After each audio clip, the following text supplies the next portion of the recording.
metodologia Gamer to Player, ela foi criada em cima de uma palestra da PhD Jenny McGonigal, né? Ela é uma estudante de jogos na Universidade de Berkeley, na Califórnia. E quando eu estou falando estudante de jogos, eu não estou dizendo só jogos eletrônicos. Bem, em uma de suas palestras no TED Talks, ela considerou que os jogos podem salvar a humanidade. Engraçado que quando ela falou isso, todo mundo na palestra do TED Talks deu risada. Intuitive idea, so I'll say it again, let it sink in. If we want to solve problems like hunger, poverty, climate change, global conflict, obesity, I believe that we need to aspire to play games online for at least 21 billion hours a week by the end of the next decade. No, I'm serious. I am. Eu sei que isso pode soar estranho, mas a abordagem dela é interessante e fomenta uma questão intrigante ao meu ver. Ela abre aspas, né? Se jogadores de videogames como StarCraft, World of Warcraft, League of Legends, Fortnite gastassem o tempo que eles gastam jogando esses jogos para resolverem os problemas que a humanidade tem, o que seria da humanidade? Eu vou dar um exemplo meu. Eu adorei ter jogado The Witcher 3. Pra mim, The Witcher 3 é um jogo excelente. É um dos jogos mais bem elaborados até hoje, tanto em gráficos como história. E nesse jogo você tem várias opções de diálogos, ações e recompensas. Eu me lembro de ter jogado ele por 170 horas. A pergunta que eu faço pra mim é: se eu converter essas 170 horas para um estudo ou uma resolução de um problema, o que eu ganharia com isso? E detalhe, e que isso fosse divertido. Tudo bem que eu jogando essas 170 horas, eu tenho certeza que eu aprendi algo, como melhorar o meu inglês, a minha habilidade de raciocínio, pensamento, destreza com as mãos e reflexo. Elas são melhores do que as pessoas que não jogam. Você que é jogador, você sabe disso, que você tem habilidades que são melhores que outras pessoas. Mas e se a gente pudesse ser um pouquinho mais profundo nesse pensamento?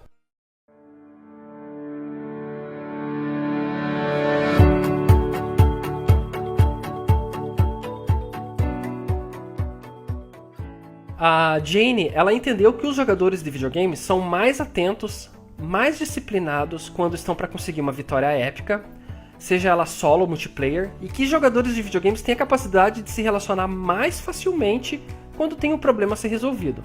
Então ela definiu 4 aspectos dessa qualidade. Otimismo urgente.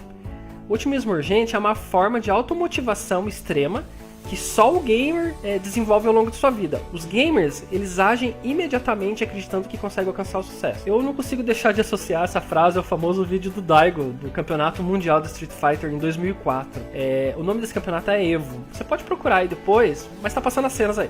Enfim, em questão de milésimos, um japonês chamado Daigo Umehara, mais conhecido como o deus do Street Fighter, ele conseguiu contar frames por segundo e fazer uma virada histórica faturando um prêmio milionário.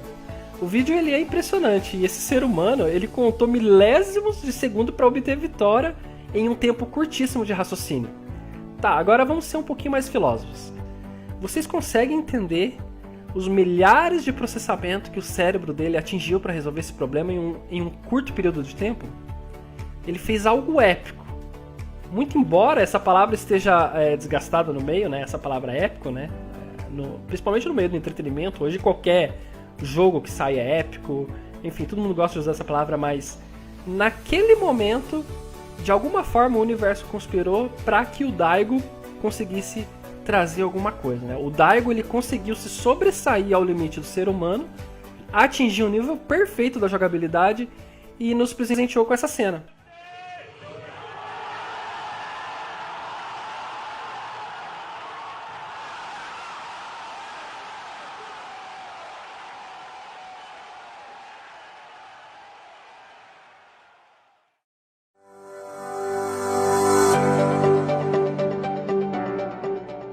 A estrutura social. Gamers jogam de forma cooperativa e desenvolvem laços de confiança entre os colegas.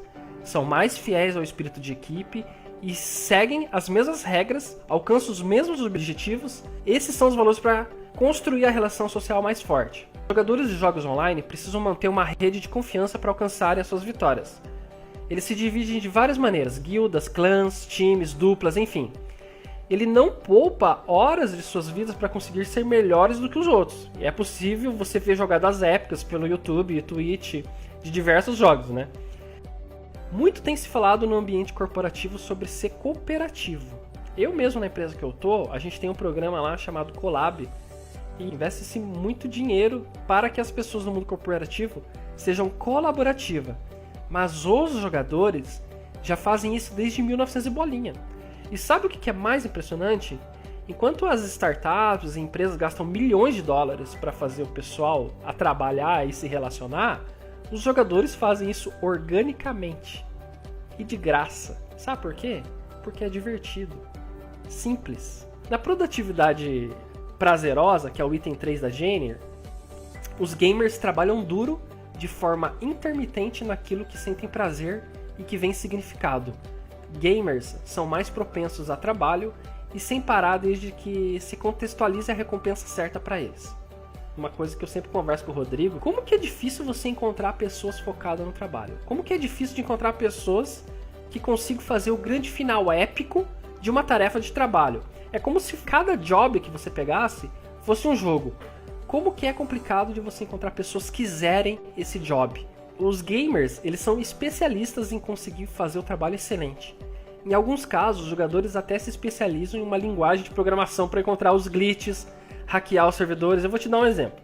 Lembra do Dreamcast, que é aquele videogame antigo da Sega? Talvez se você for um pouco mais novo, talvez você não vá lembrar dele. Então, esse videogame ele parou a fabricação em 2001 e, consequentemente, os servidores de Phantasy Star Online foram desligados, né? E depois que passou 15 anos após o desligamento deles, né, os jogadores ainda jogam em rede, através de um mod de rede que eles mesmos desenvolveram, através de uma placa Raspberry e programação em Linux. Ou seja, eles recriaram um ambiente de jogo gratuito para atingirem a recompensa maior, que era a paixão pelo Phantasy Star Online da Sega. Tudo isso com milhares de linhas de códigos, resumindo, os fãs gratuitamente arquitetaram uma resolução de um problema que custaria milhões para a SEGA fazer, eles fizeram isso de graça.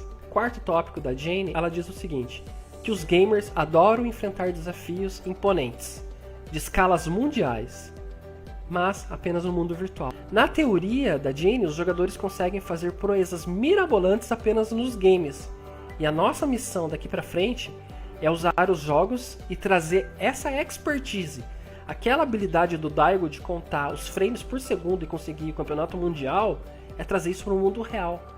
Aquele pensamento que aquele cara teve naquele momento, isso pode ser usado no mercado dos negócios.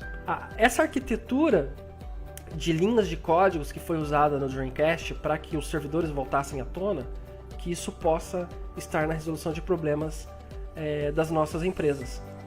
Essa cooperatividade que as pessoas fazem no mundo dos jogos para enfrentar uma vitória épica em um jogo online, que essa cooperatividade, essa camaradagem que as pessoas têm nesses jogos cooperativos, para que elas possam estar em um ambiente administrativo. E é esse o nosso ponto, e é isso que faz essa nova faculdade ser tão diferente e ser algo tão inovador, e o que é mais importante, aqui no Brasil. Então, se você está vendo esse vídeo, você tem hoje a oportunidade de mudar a sua vida e fazer algo simplesmente épico.